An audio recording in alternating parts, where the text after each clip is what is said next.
Jésus est le seul chemin vers le ciel. Oui, une telle revendication d'exclusivité a de quoi choquer les mentalités post-modernes. Mais c'est la vérité. La Bible dit qu'il n'y a de salut qu'en Jésus-Christ. C'est lui-même qui a dit en Jean 14,6 « C'est moi qui suis le chemin, la vérité et la vie.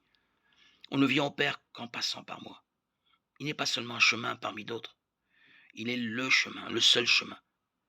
Personne, quels que soient ses exploits, sa réputation, ses connaissances ou sa sainteté personnelle, ne peut venir à Dieu, le Père, autrement que par Jésus.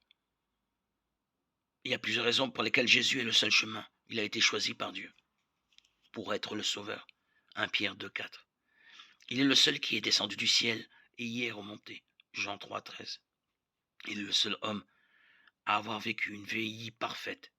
Hébreux 4,15. Il est le seul sacrifice pour le péché. 1 Jean 2,2. Hébreux 10,26.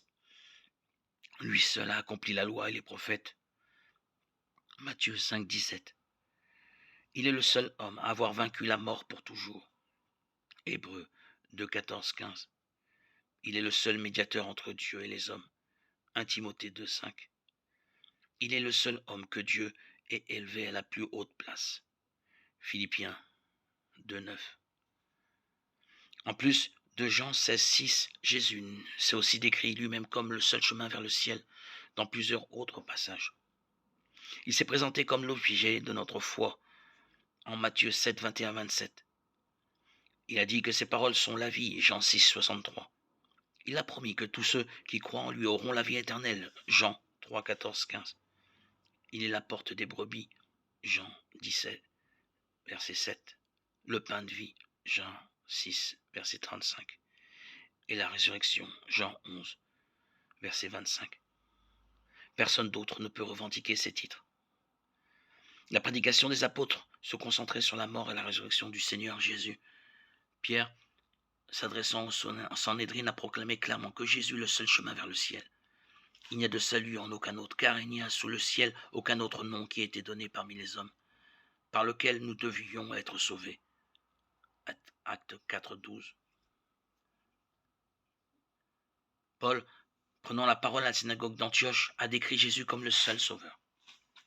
Sachez-le donc, mes frères, c'est par lui que le pardon des péchés vous est annoncé, c'est par lui que toute personne qui croit est libérée de toutes les fautes.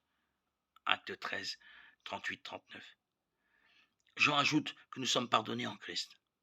Je vous écris, petit enfant, parce que vos péchés vous sont pardonnés à cause de son nom. 1 Jean 2, 12. Seul Jésus peut pardonner les péchés. La vie éternelle au ciel n'est possible que par Christ. Jésus a prié. Or, la vie éternelle, c'est qu'ils te connaissent toi, le seul vrai Dieu, et celui que tu as envoyé, Jésus-Christ. Jean 17, 3. Pour recevoir le don gratuit du salut de Dieu, nous devons regarder à Jésus, à lui seul. Nous devons croire en sa mort sur la croix pour nos péchés et en sa résurrection. C'est la justice de Dieu par la foi en Jésus-Christ pour tous ceux qui croient. Romains 3, 22. Un jour, pendant le ministère de Jésus, beaucoup de ceux qui le suivaient se sont détournés de lui et l'ont laissé, espérant trouver un autre sauveur. Jésus a demandé à ses 12 disciples, « Et vous, ne voulez-vous pas aussi vous en aller ?» Jean 6, 67. Pierre a répondu exactement, de la bonne manière. « Seigneur, à qui irions-nous ? Tu as les paroles de la vie éternelle. Et nous croyons, nous savons que tu es le Messie, le Fils du Dieu vivant. » Jean 6, 68, 69. Puissions-nous tous, comme Pierre, croire que la vie éternelle ne se trouve qu'en Jésus-Christ. Amen.